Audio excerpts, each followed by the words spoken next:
We have a very special guest, someone who I've wanted on the show for a while. I've been following her work for a bunch, and it is JK Ultra. Let's bring her on. What is up? How are you? Hi, I'm glad to be here. I'm excited with all the things we're going to talk about today. I know, I know. There's so much to talk about. We're living in a crazy world. It's a beautiful, amazing world. So I know I wanted to go back and start New Jersey, but we should real quick talk about how the Oscars are happening somewhere in the vicinity of where you might be out there in California. And like, does it feel like are lizards crawling out of the sewers to get there? How does that work? Well, it's funny. I actually live on Hollywood Boulevard, so it's like literally right outside my window. But That's I had no crazy. idea until you mentioned it That's today so that you said funny. that, like, you're like, oh, yeah, the Oscars are happening. I'm like, oh, so that's why there's been helicopters circling That's all so funny. morning. I like how I'm out here in West Virginia and they're beaming the news of the Oscars into our skulls, and you're across the street and you're like, I don't even know what's going on right now. I just see a bunch of creeps outside. But we'll get back to that because I want to talk about celebrities and all that stuff. And for those who don't know you, you have some awesome stories, very interesting stories, some really interesting perspectives. So if we could briefly travel back to New Jersey, where I believe you're from, and you can tell us kind of how you got started, maybe your first experiences with the strange. Okay, so actually, I come from a very strange family. So, my probably my first instances were actually before my alien UFO experience, which is what most people have heard. Yeah. But my grandmother, who is my dad's mom, she did, black magic, which now they've kind of like become PC and Mhm. call it like baneful magic. Oh, wow. That's not as fun. But what people would know as black magic. Yep. And so basically, I grew up around a lot of that where like, they would do like curses and hexes and have people's names carved in things. Hmm. And then also see the effects of it too. So Hmm. like when I was growing up, I was actually like terrified of things like anything connected to Right. spirituality, because I was like, oh, that is real and it really works. Wow. And, so that was kind of like my first, and also like a lot of people in my family like have ghost experiences and things like that. So it was always a thing in my family. But when I was 5 years old, my whole family had a UFO alien experience. Hmm. And that is kind of what started me on this path of, I guess now I'm kind of many things, but one of them is a UFO researcher. Hmm. Yeah. So before we get to the UFO story, you were kind of primed for all this strange stuff by being in this environment. Was that black magic something that came, like, did your family come from Europe or did they bring that over? Or was that something that they found over here and started?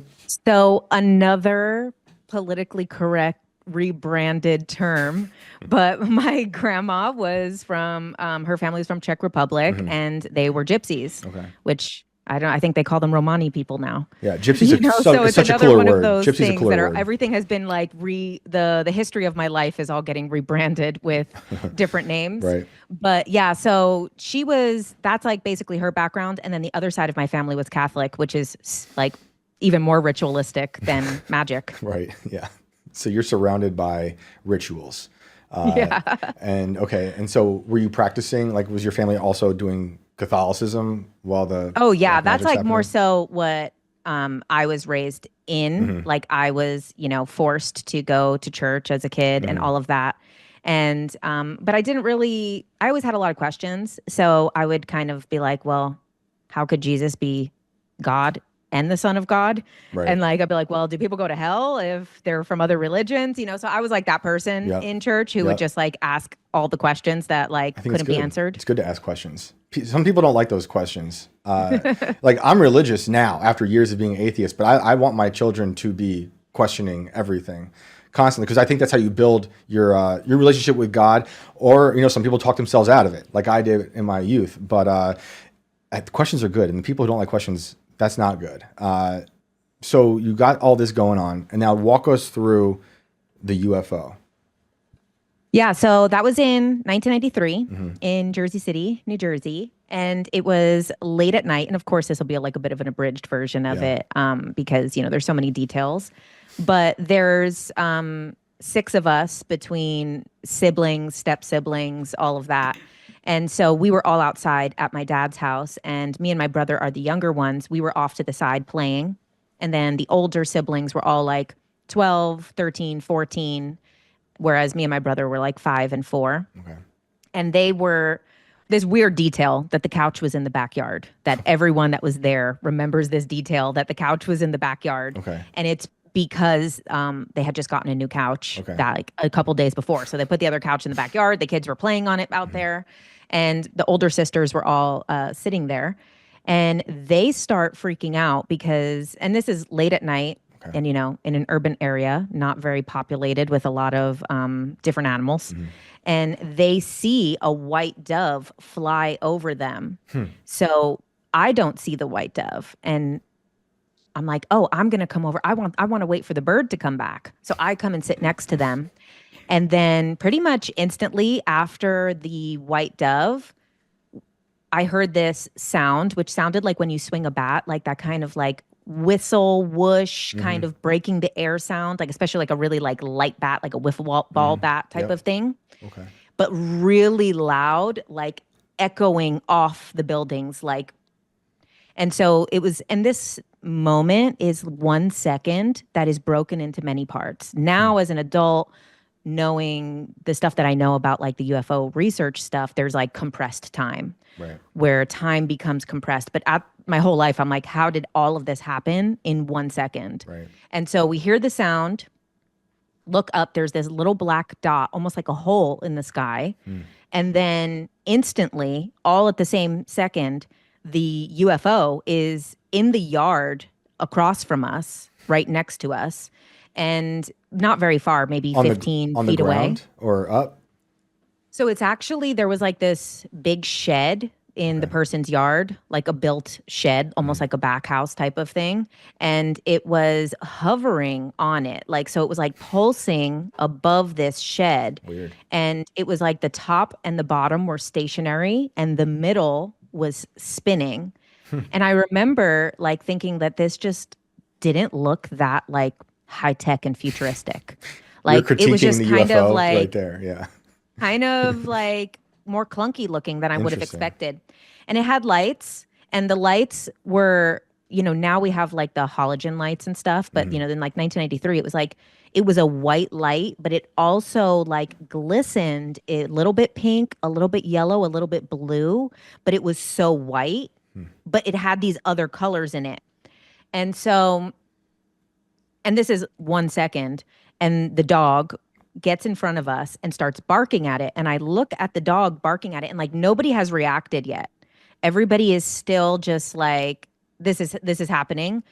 And it's just 1 second. And then basically, as I'm looking at the dog, I notice that I look and like a shadow is cast behind the dog. And I'm like looking at like this long shadow, like following it.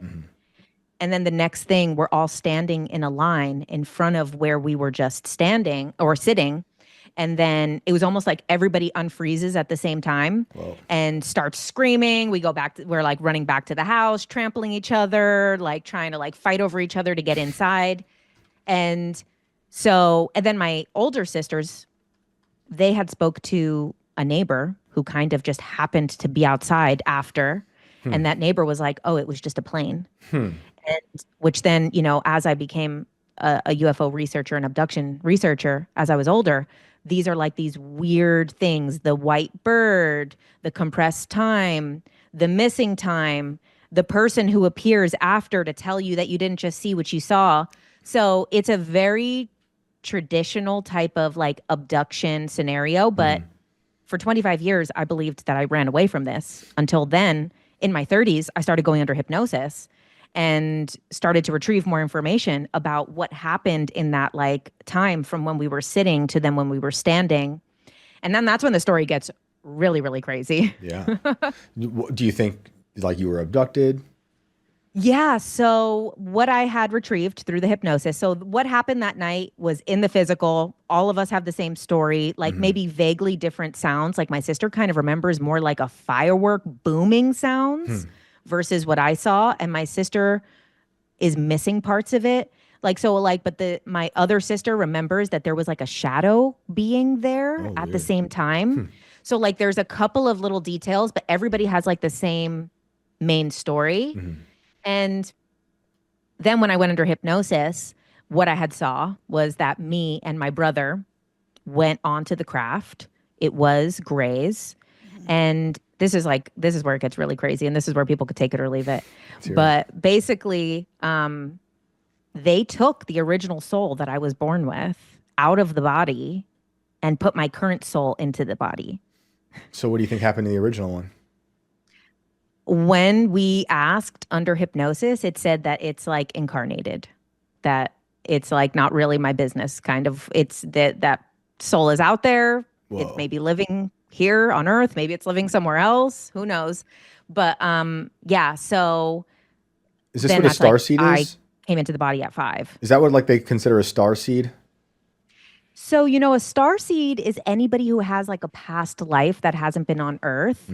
This is like kind of more going into like this area called like a walk-in, where one soul walks out of the body and another soul walks into the body, but the person themselves doesn't know. And I didn't find out until, you know, I was 35. So it took 30 years for me to get this information. And I understand why, because that probably would have been pretty disturbing at some other point in my life, you know? It's a big deal. So like, are you not who you were? So you're not who you were when you were born. So what is that? How does that change anything now? Like, so with like stuff that I'd already was aware of walk-ins before I had learned that this happened to me. And I always thought like, oh, that could definitely not be me because I know I've been here the whole time. But I mean, probably since 5, you know, because I've been here a long time. And so, you know, when there's the research about walk-ins, it says that they take on the karma of the original soul. So they continue out any of those soul contracts, karma from the original soul. But it does make sense, you know, why, you know, maybe some of the stuff that happened with my family early on in life. And then I'm pretty disconnected from that now because it kind of was like not exactly my full karma. Wow. What do you think the purpose of that is? Of the soul exchange? Yeah. So under the hypnosis, what was interesting, and this was before I was doing any of this work, I was still working in a restaurant when I started to get this information in hypnosis. And it basically said that like the purpose of the whole experience, the whole alien experience and everything that happened was for me to be a validator for other people's alien experiences, which is crazy because at the time I'm like, I work in a restaurant. How am I validating anyone's alien experiences? Did you though? Like were people coming to you before or after that Always. to be like, anywhere I go, like people will be like not knowing, even this is before any of the JK Ultra stuff. Like people would be like, you know, one time when I was younger, I saw a UFO. And like everywhere I go, like I could be in the middle of nowhere and someone would be like, do you believe in aliens? That's I'm funny. like, hell yeah, I believe in aliens. It's funny because I talk to a lot of people who have other types of stories where they've been abducted in various ways by the Greys, so they say, and they also have that experience of people coming up to them constantly. It's like it's like a tuning fork, you know, or antenna, and they just know that they have something to talk about. So that, like this guy that we did when Inverted World was a book series, for the first book, I talked to this guy who was since a childhood brought out of his bedroom window onto a spaceship and like flew over Peekskill, New York, which you might know, being from Jersey. But like he has all these very vivid memories and never told anyone anything until much older in life because he was like, it's taboo. And throughout his life, though, even when he told no one, people are always coming up to him and talking about UFOs and aliens. It's very interesting. Someone said, you know, sorry. Someone's saying in the chat, it was a parallel universe version of yourself who traded souls with you due to a clause in your pre-life contract with God. Ooh, that's interesting. What do you think about that? Right. So the thing with the walk-in situation is there's kind of 2 concepts, like kind of the more like base concept is that it's a different soul. And then a more evolved or expanded perspective is a lot of times it's another fractal of the same soul.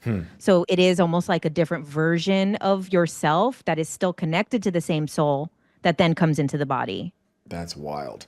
Do you think your parents thought, like, do you think they could tell you were different or something new was inside? Like, I don't think so. You don't think so?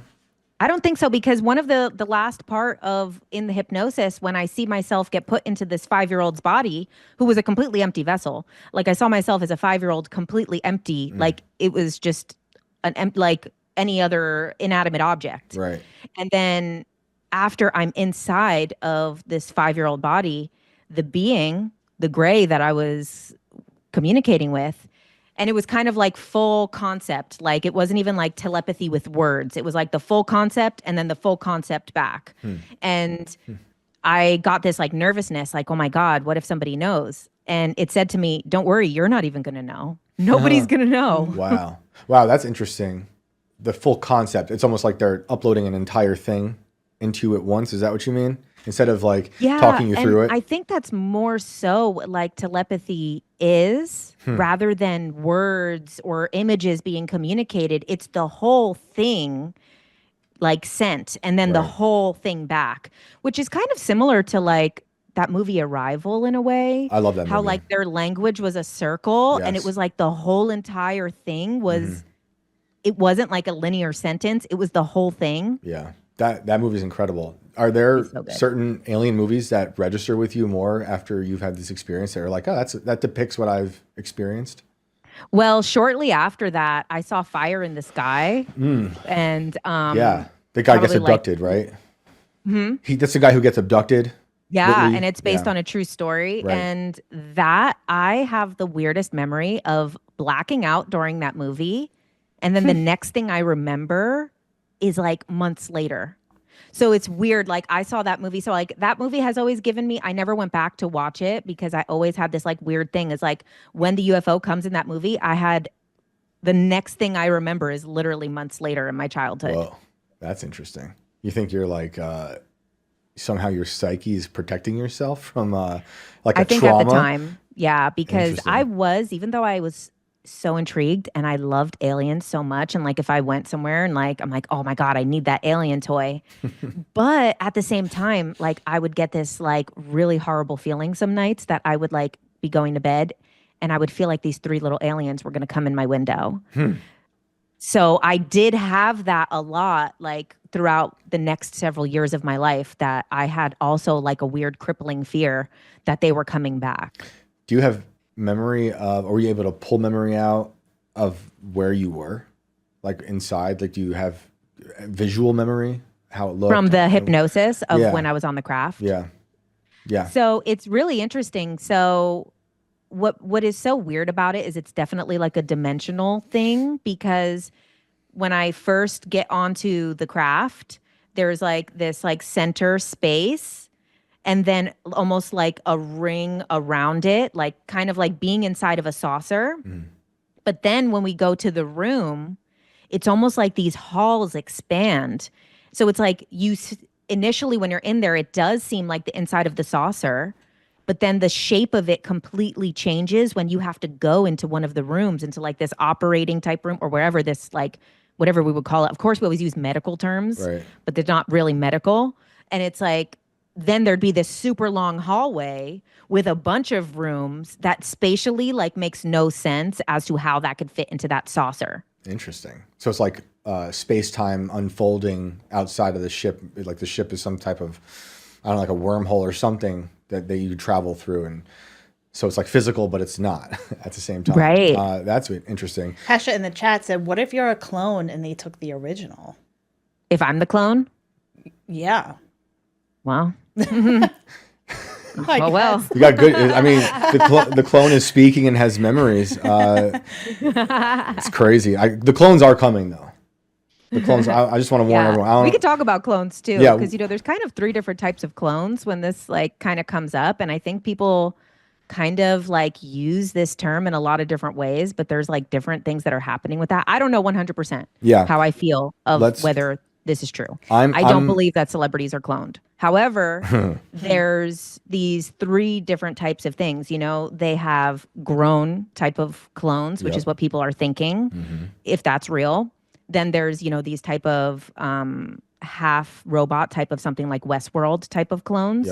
But probably the most common thing that is happening, if it is happening, is people who are lookalikes Yeah. that have been brainwashed MK Ultra to believe that they're the original person. Yes. And that's most likely probably mostly what is happening with the clone thing, rather than these people are being grown super rapid Right. into a full adult. I think all three of those are possible.